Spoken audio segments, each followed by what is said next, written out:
Hello and welcome to Salt and Light Canning. I'm Jessica and this is my kitchen. So happy that you're here. Today we are making carrot cake jam.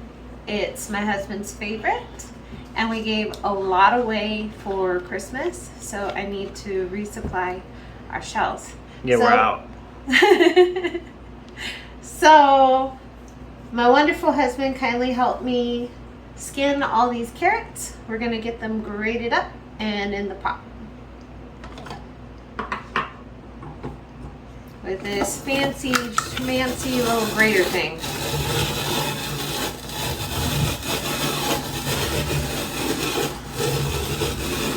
Actually, let me turn you this way.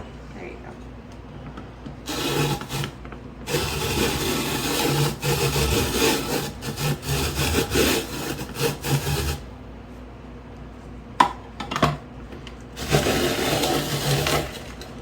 So I'm going to get all these grated up. We need between 6 and 8 cups, which is approximately what this whole dish is.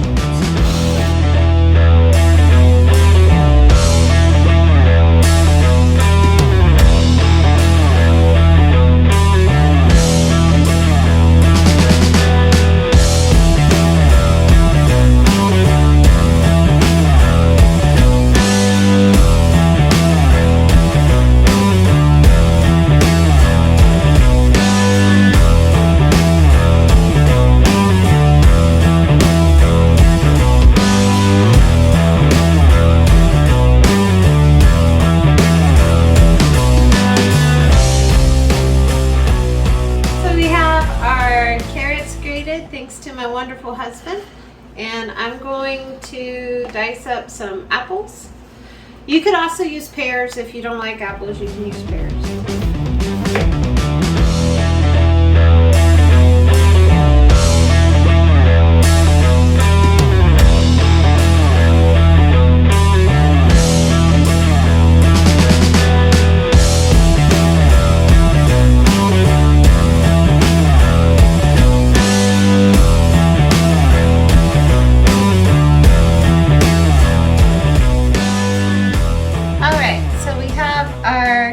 And our apples in here. Thank you so much, honey. I have a tall pot and long spoon because this is jam. Okay, safety. I'm going to add 2 cans of crushed pineapple. I'm sure you could probably do applesauce or something. I don't know. I use crushed pineapple. Half a cup of bottled lemon juice. In canning, you need to use bottled lemon juice so that you have the right acidity. 2 cups of apple juice.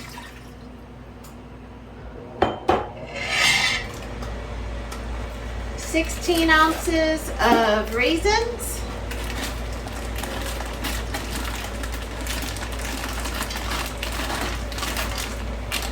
I don't know what you could substitute for the raisins. So, raisins. This one is nutmeg, cinnamon,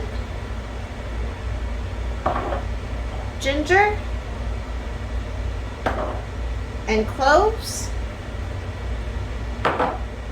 Now we're gonna wait on our pectin until we brought this up to a boil and we've simmered it for 15 minutes. So we're going to go over to the stove and start getting our fruit and our carrots heated up. So we're going to get this all incorporated and up to temperature. Like I said, we've got to let it cook for about 15-20 minutes. And then we're going to make sure that we're at a rapid boil for at least 1 minute before we add our pectin. So just keep stirring. Everything's okay. Making jam actually goes pretty quickly. You have to pay attention to your jam.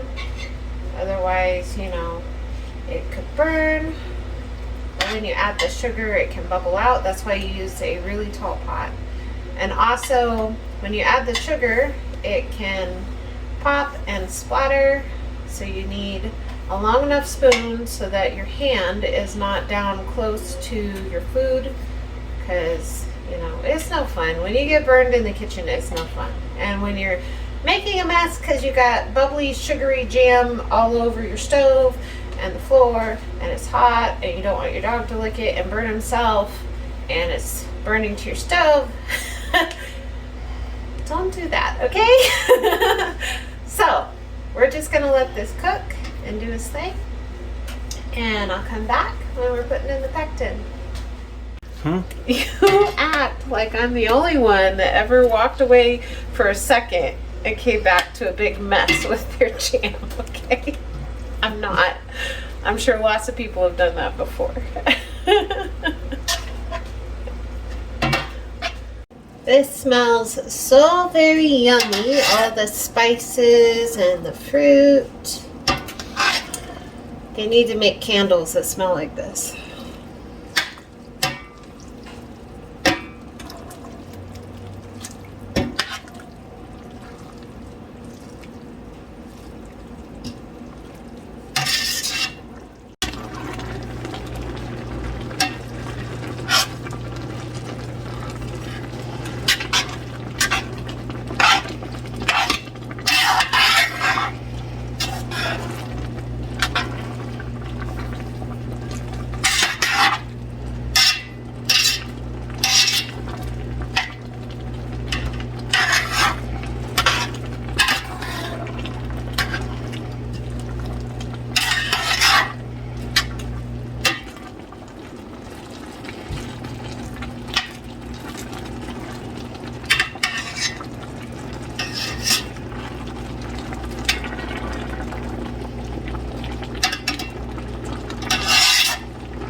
So our cooking timer went off.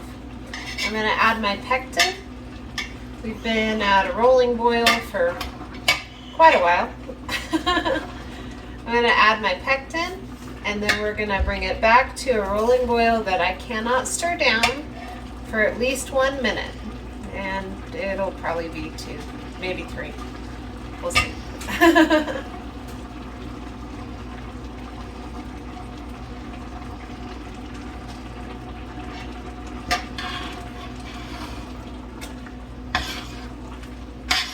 All of our pectin incorporated.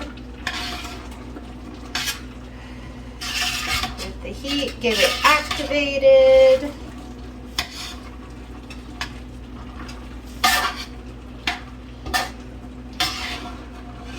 And we're boiling. I just watch my kitchen clock right here to see how long it takes. If you need to set a timer, set a timer. Do what works for you.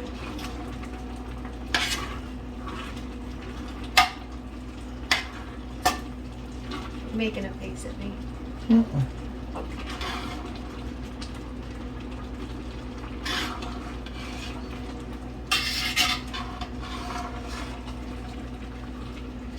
Just keep stirring.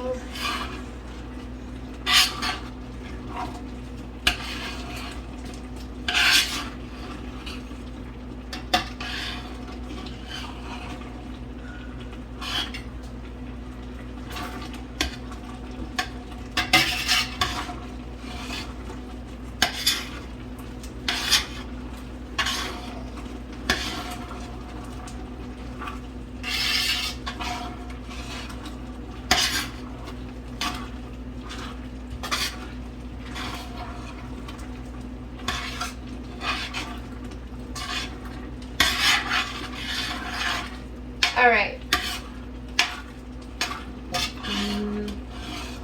Maybe a little bit longer.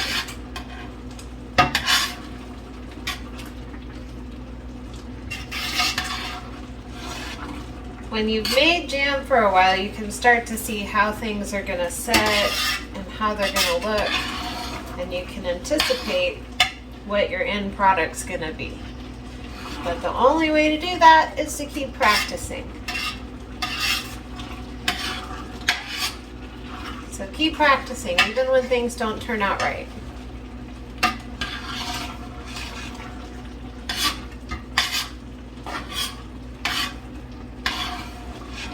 Because sometimes jams don't turn out right. And you learn, and the next time you wait a little longer for your pectin to boil, okay? And you don't walk away from it. Because you learned something.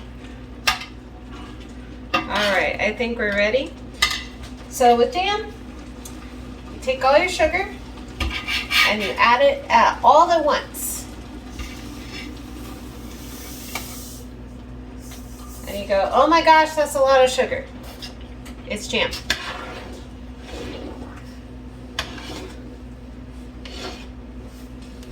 We're gonna mix it and get it all melted. I'll bring it back to a rolling boil that we can't stir down for at least a minute.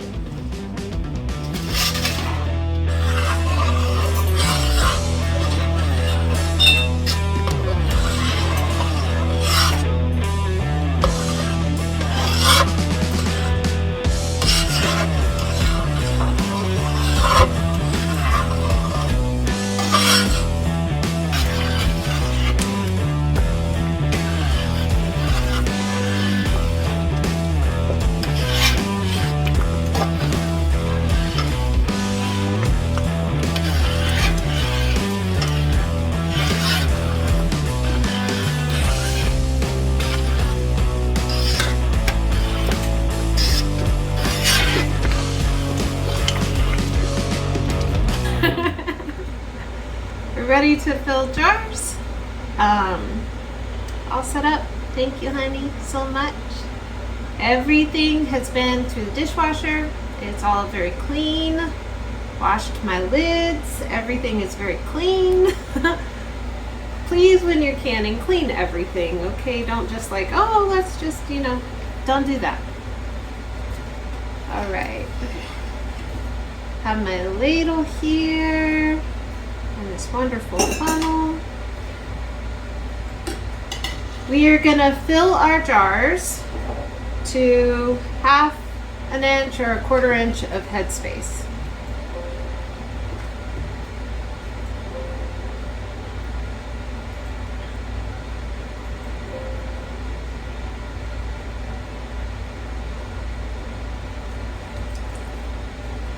Ooh, so pretty.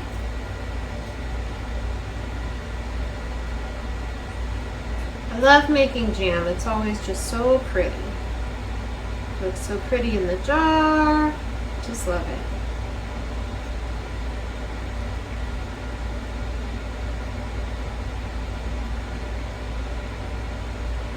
All right. Debubble.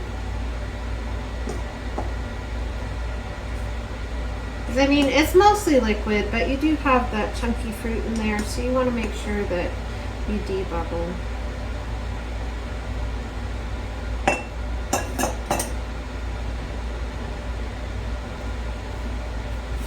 And we're gonna wipe our rims really well with some vinegar because this is sticky. And we want to make sure that there is nothing that's going to interfere with our seal. Okay. We've got a lid. We'll line it up. And we're going to tighten our rings to fingertip tight. So again, that's just your fingers do the work. You don't engage your wrist, you don't crank it down. I'm just going to keep filling jars, and I'll be back when we're putting them in the canner.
this beautiful carrot cake jam. Oh my goodness, it's so pretty. In our canner, everything is covered by at least an inch of water, and there's a splash of white vinegar to prevent clouding on my jars. So I'm going to cover it, and we're going to let it come up to a boil.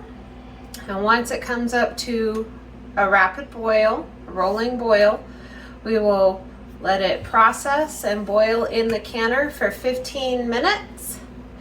And then we'll come back and take them out, and they'll be wonderful. So I'll bring you back when we're pulling them out the canner. So our timer went off, and we waited just a couple minutes, and we're ready to take them out. But I wanted to show you, so we had just a little bit left over, not enough to can, but I want to show you it's still hot.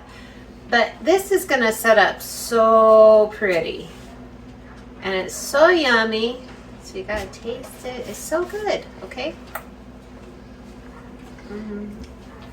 Taste your jam when you make it. It's worth it. It's so good. But let's get these taken out.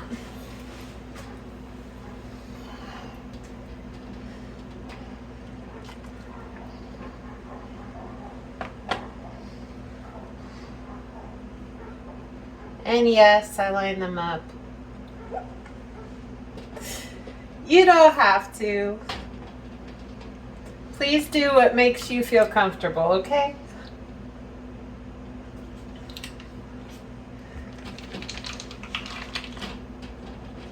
But we'll get these taken out and the next ones put in. They will process for 15 minutes. Then everybody will just sit here on this mat on the counter and relax and seal. And I can't get these out. There we go. And we're not gonna cover them, and we're not gonna mess with them, and we're just gonna wait until tomorrow morning. And then in the morning we will take the rings off and give them a good wash and label them and put them in the pantry.